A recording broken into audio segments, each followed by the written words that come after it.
60.000 trabajadores a final de 2020 en el ámbito de la hostelería, 7.000 menos que los que había a principios de año. Es decir, ya se han destruido 7.000 empleos en el ámbito de la hostelería. Y según nos dijeron en comparecencia en comisión parlamentaria los representantes de una de las asociaciones del sector, entre 12 y 15.000 puestos de trabajo más pueden estar afectados cuando se recupere la normalidad. Es decir, desaparezcan esquemas de protección del empleo como ERTEs, ayudas pocas que ha habido, pero que las ha habido cuando se recupere la supuesta normalidad. Todavía, en vez de ser un salto adelante, se teme que algunos no puedan hacer frente a esa situación. Por tanto, estamos hablando de alrededor de 20.000 empleos en juego.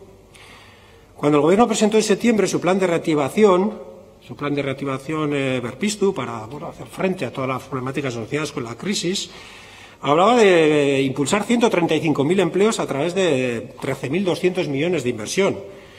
Yo aquí me voy a permitir hacer una pequeña broma o una pequeña maldad. En las economías planificadas hay lo que se llama plan quinquenal, ¿no? Donde se planifica pues toda la economía durante un quinquenio, durante un lustro, ¿no?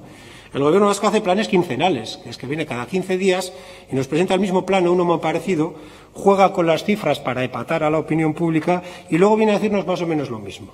Pero sacando unas cuentas muy sencillas y redondeando, para crear 135.000 empleos se habla de invertir 13.000 millones. Por tanto, con cada millón se crearían 10 empleos. A 100.000 el empleo creado por este plan.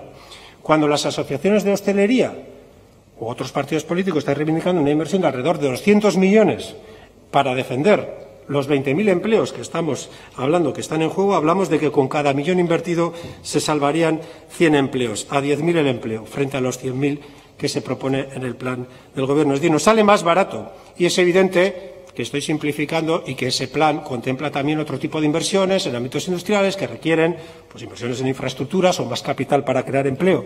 Pero entendámonos, también en términos económicos, invertir no solo es garantizar un derecho, sino que es defender empleos y mantener dentro de la economía productiva y trabajando a personas que de otra forma estarían consumiendo también recursos, no ya para el sostenimiento del empleo, sino para el sostenimiento del desempleo. Por tanto, no solo es éticamente necesario apoyar a estos sectores, sino que económicamente nos resulta más conveniente y hasta más barato. Eta gaur hemen proposamen batekin gatoz, behingoz egoera honi konponbide bat emoteko.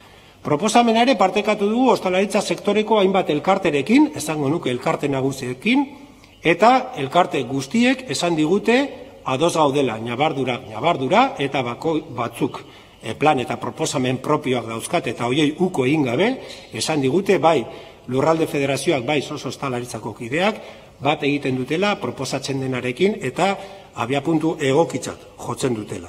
Guk gaur proposatzen duguna da Jaurlaritzak murrizketak, jarduera ekonomikoari murrizketak ezartzeko eskubidetik abiatuta inolako zalantzarik gabe esaten dugu lehenetsi egin behar dela osasuna, eta ez dauka soilik Jaurlaritza eskubidea murrizketak ezartzeko, ezik eta beharra dauka osasuna jokoan baldin badago hartzeko lege barruan dauzkan baliabide guztiak. Hori ezin daukatu.